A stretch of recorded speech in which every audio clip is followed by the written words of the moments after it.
Throughout World War II, the populations of occupied countries suffered. One such group was the Italian citizens. Benito Mussolini, the fascist ruler of Italy during the events of World War II, came into power after gaining much support for his fascist political party. With an extremely poor economy, $1 equaling 1,828.54 Italian liras, and a weak government led the Italian people to be naturally drawn toward Mussolini. This turned into one of the worst decisions ever taken by the Italian people.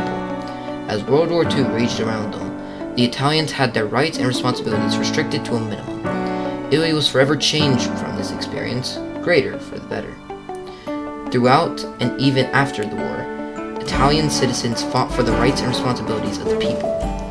Italy had grown into a successful nation, free from the gripping claws that had once held them, and allowed their people to live better lives.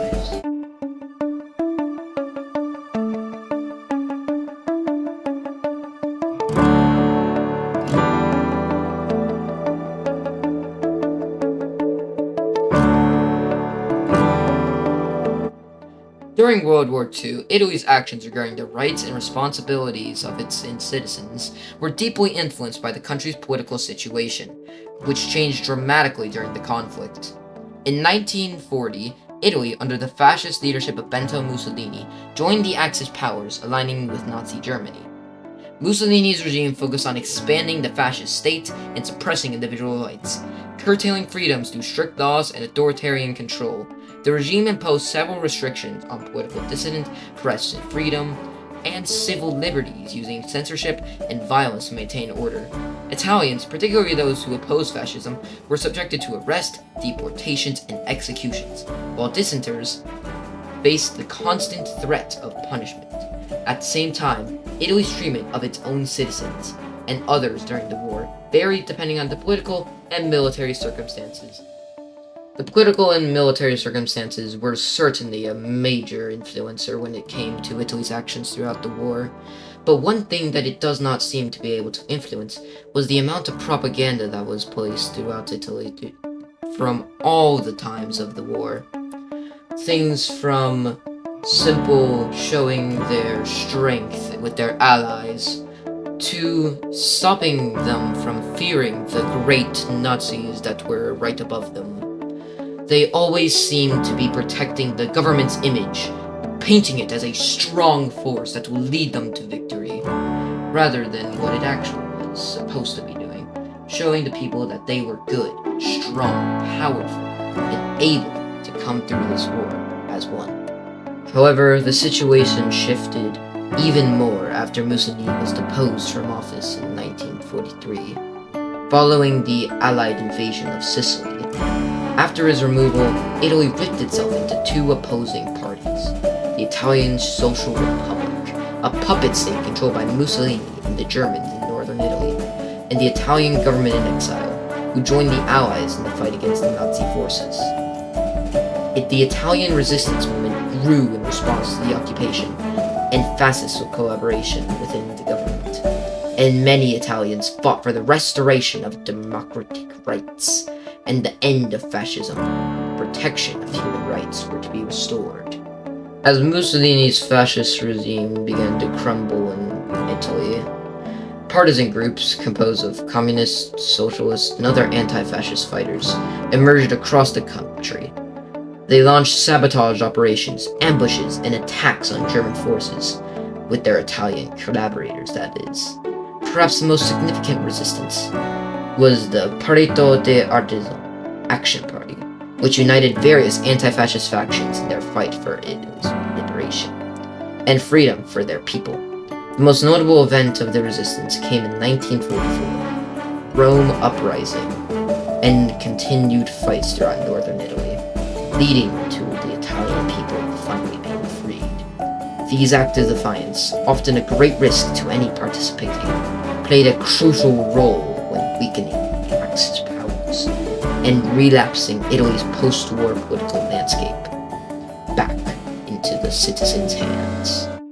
These resistance fighters, often with the support of Allied forces, launched multiple attacks on Germans and fascist forces all around the country, targeting strategic locations and sabotaging multiple supply lines.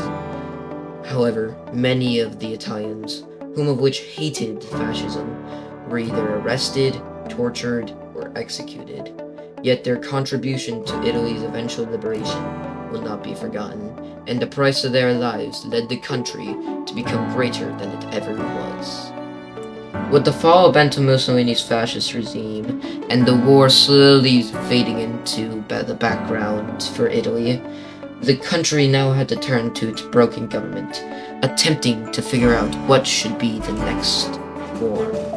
With the monarchy overthrown and no one wanting the return of it, Italy faced the daunting challenge of rebuilding it, turning it into something greater.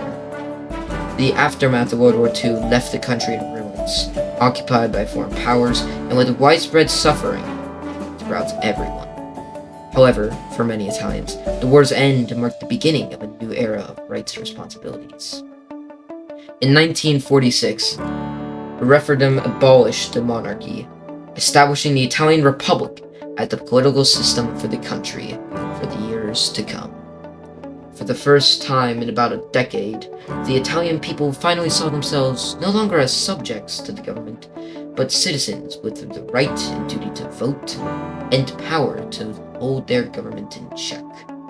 In 1948, Constitution granted progressive civil liberties and affirmed social justice, guaranteeing citizens' rights and welfare, a massive victory for everyone around. While Italians gained political freedom, they also faced the responsibility of rebuilding a national faith. With the country being in economic ruin, having high unemployment rates and large social divisions, challenges were far from few.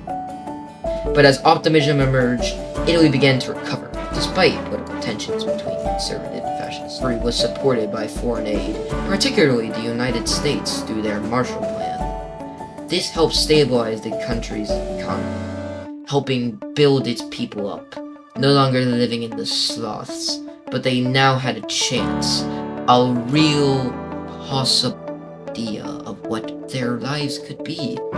This was a breath of fresh air for so many, as they had only known the filth, and for once they finally saw themselves as human.